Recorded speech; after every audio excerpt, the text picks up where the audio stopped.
برادران ملت السلام علیکم ورحمۃ اللہ وبرکاتہ نحمده ونصلی علی رسولہ الکریم اما بعد فاعوذ باللہ من الشیطان الرجیم بسم اللہ الرحمن الرحیم کل من علیہا فان ویبقى وجہ ربک ذو الجلال والاکرام صدق اللہ العظیم وصدق رسولہ النبی الامین الکریم ونحن علی ذلک لمن الشاہدین والشاکرین والحمد للہ رب العالمین۔ آئیے آج میں آپ حضرات کو قیامت آنے کا حال اور اس کی کچھ نشانیاں آپ کے سامنے بیان کروں۔ اللہ عز و جل ارشاد فرماتا ہے کل من علیہا فان، کہ جو کچھ ہے ایک دن سب کچھ فنا ہو جائے گا۔ وَيَبْقَى وَجْهُ رَبِّكَ ذُو الْجَلَالِ وَالْإِكْرَامِ، اور باقی رہنے والی ذات اس وحدہ لا شریک کی ذات ہے، وہی اکیلا باقی رہے گا۔ تو آئیے بیان کرتے ہیں کہ ایک دن تمام دنیا، انسان، حیوان، جن، فرشتے، زمین، آسمان اور جو کچھ ان میں ہے سب فنا ہو جائیں گے، اللہ کے سوا کچھ باقی نہ رہے گا۔ اسی کو قیامت آنا کہتے ہیں۔ قیامت آنے سے پہلے کچھ قیامت کی نشانیاں ظاہر ہوں گی، جن میں سے کچھ میں آپ حضرات کے سامنے بیان کرنے کی کوشش کر رہا ہوں۔ خسف یعنی 3 جگہ آدمی زمین میں دھس جائیں گے، پورم میں، پچھم میں اور ارم میں۔ علم دین اٹھا لیا جائے گا، یعنی علماء اٹھا لیے جائیں گے۔ جہالت کی کثرت ہوگی، یعنی جہالت اس قدر ہوگی کہ علم کی کوئی قدر نہیں ہوگی۔ شراب اور زنا کی زیادتی ہوگی، اور اس بے حیائی کے ساتھ کہ جیسے گدھے جوڑا کھاتے ہیں۔ مرد کم ہوں گے، عورتیں زیادہ ہوں گی، یہاں تک کہ ایک مرد کی سرپرستی میں 50 عورتیں ہوں گی۔ مال کی زیادتی ہوگی، یعنی مال لوگوں کے پاس بہت زیادہ ہوگا۔ ارم میں کھیتی اور باغ اور نہریں ہو جائیں گی۔ نہر فرات اپنی خزانے کھول دے گی اور وہ سونے کے پہاڑ ہوں گے۔ مرد اپنی عورت کے کہنے میں ہوگا، ماں باپ کی نہ سنے گا، یعنی مرد ایسا ہو جائے گا کہ عورت کی ہر بات کو مانے گا، کل ملا کے ماں باپ کی سننے کے لیے بالکل تیار نہیں ہوگا۔ یہ قیامت کی عظیم بڑی نشانیوں میں سے ایک نشانی ہے۔ دوستوں سے میل جول رہے گا اور ماں باپ سے جدائی۔ گانے بجانے کی کثرت ہوگی، یعنی گانے بجانے میں آدمی ایسا منہمک، ایسا مشغول، ایسا بزی ہو چکا ہوگا کہ اس کو کچھ دکھائی نہیں دے گا۔ اگلوں پر لوگ لعنت کریں گے، ان کو برا کہیں گے، بدکار اور نااہل سردار بنائے جائیں گے۔ ذلیل لوگ جن کو تن کو کپڑا نہ ملتا تھا وہ بڑے بڑے محلوں پر اترائیں گے۔ مسجد میں لوگ چلائیں گے۔ آج اس نشانی کا ظہور ایسے روز روشن کی طرح آیا ہے کہ لوگ مسجد میں اولا تو جاتے نہیں، اور اگر جاتے ہیں تو ایک لمحے کے لیے ان کی زبان بند نہیں ہوتی۔ لوگ اس طرح چلاتے ہیں، اس طرح باتیں کرتے ہیں گویا کہ ایک بیٹھک یا چوپال میں بیٹھ کے چلا رہے ہیں، بیٹھ رہے ہیں۔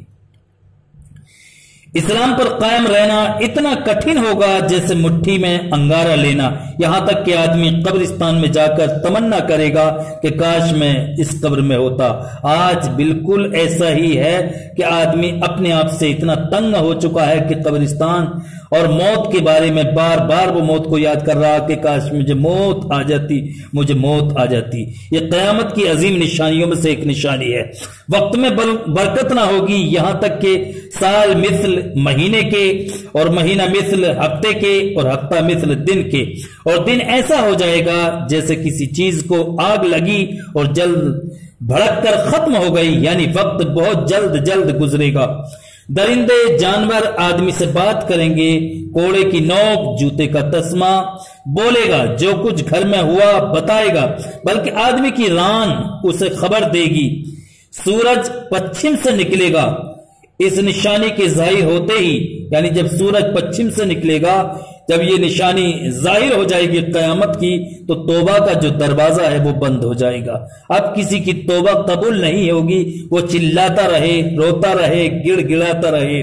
تو یہاں پر ایک میں میسج آپ کو حضرات کو دینا چاہوں گا کہ میری ملت کے نوجوانوں، اس سے پہلے کہ قیامت کی یہ نشانی ظاہر ہو، یعنی سورج پچھم سے نکلے اور توبہ کا دروازہ بند ہو، آؤ اپنے رب کی بارگاہ میں پلٹ آؤ، اپنے گناہوں سے توبہ کر لو، اور آپ نے جو اپنی پچھلی زندگی لہو و لعب میں فالتو کاموں میں گزاری ہے اس سے اللہ کی بارگاہ میں استغفار اور توبہ کر کے آئندہ کے لیے اپنے رب سے یہ عہد کر لو اے پروردگار عالم، اس کے بعد ہمارا ہر لمحہ تیری یاد میں، تیری رضا میں، تیرے حبیب کی خوشنودی میں گزرے گا تو یقین جانو اللہ غفور الرحیم ہے، وہ بخشنے والا ہے، یقیناً وہ بخش دے گا۔